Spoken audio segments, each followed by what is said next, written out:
On a un produit qui est exemplaire, qui est sympathique, qui apporte du bien-être aux gens, qui permet une économie décarbonée. À nous, en termes de fabrication industrielle, en termes de positionnement employeur, d'être tout aussi exemplaire.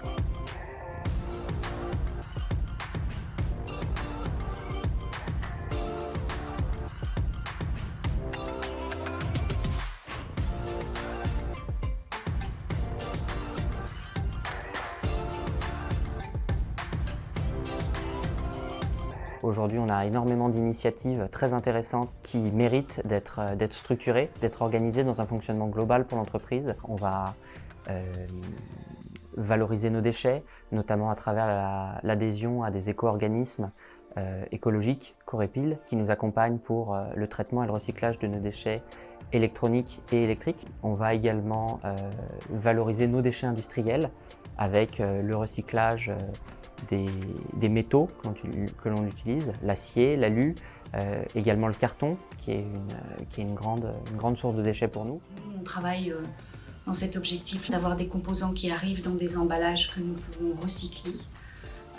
Et ce recyclage est par exemple orienté vers des machines qui gaufrent les cartons. On reçoit par exemple des cartons que nous découpons et que nous gaufrons et qui servent de cale que nous réutilisons dans l'emballage de nos vélos ou dans les envois des composants pour le négoce.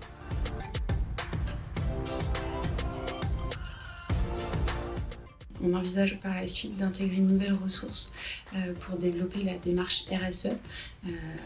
Nos salariés sont très en demande. On a un produit éco-responsable et c'est vrai que la fibre des salariés arcadiens reste très intéressée par des démarches d'économie circulaire. Pour nous, l'enjeu, c'est de mettre encore plus qu'il ne l'est les enjeux humains au centre des décisions de l'entreprise. C'est une politique de formation ambitieuse parce qu'on a des collaborateurs qui sont avec nous depuis longtemps, d'autres moins, mais tout le monde a besoin de progresser et on cherche tous, moi le premier, à s'épanouir et à progresser dans notre travail.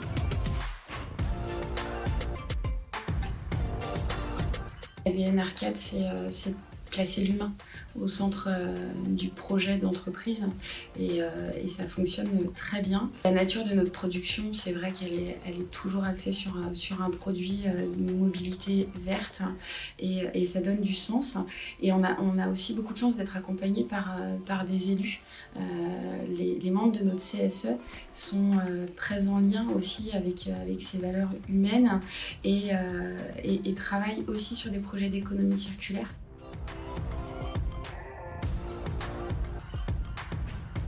La mobilité douce, c'est l'enjeu de la décennie qui s'ouvre. Ça ouvre aussi un enjeu assez formidable pour nous. On a un produit qui permet une économie décarbonée. À nous, en termes de fabrication industrielle, en termes de positionnement employeur, d'être tout aussi exemplaire.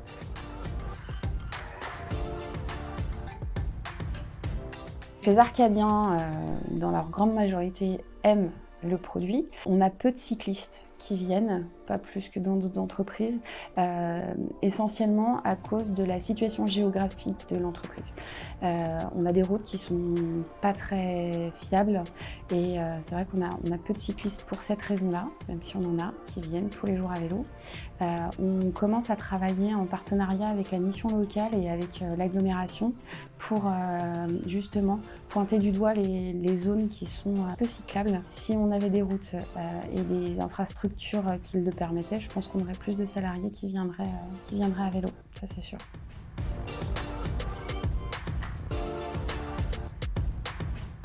Alors depuis plusieurs années, on reçoit des candidatures issues vraiment de personnes qui sont attirées par le produit, plus que par l'industrie en particulier, et à tous les niveaux. On a beaucoup de jeunes qui viennent vers nous parce qu'ils sont passionnés par le cycle et qui veulent travailler dans le vélo. On reçoit de plus en plus de candidatures de cadres, par exemple, qui souhaitent vraiment allier un projet professionnel qui soit en lien avec leurs valeurs humaines. Et du coup, on a de plus en plus de candidats qui expriment le fait qu'ils veulent trouver du sens, et des candidats qui viennent pour la partie éco-responsable et pour les valeurs de l'écomobilité et d'un produit plutôt écologique.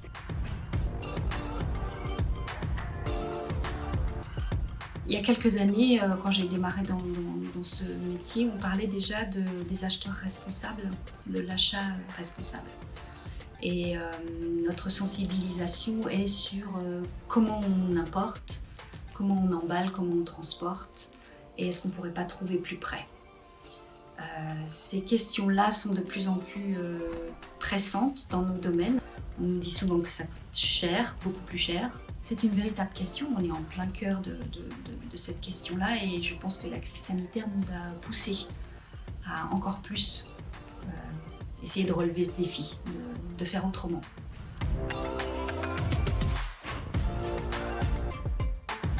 Pour moi, il est indispensable qu'on s'engage dans une démarche on dira impact positif, tout simplement parce que ça va devenir un enjeu commercial indispensable. Aujourd'hui, et de moins en moins, le fait d'avoir une démarche positive, volontaire, ça reste un argument commercial.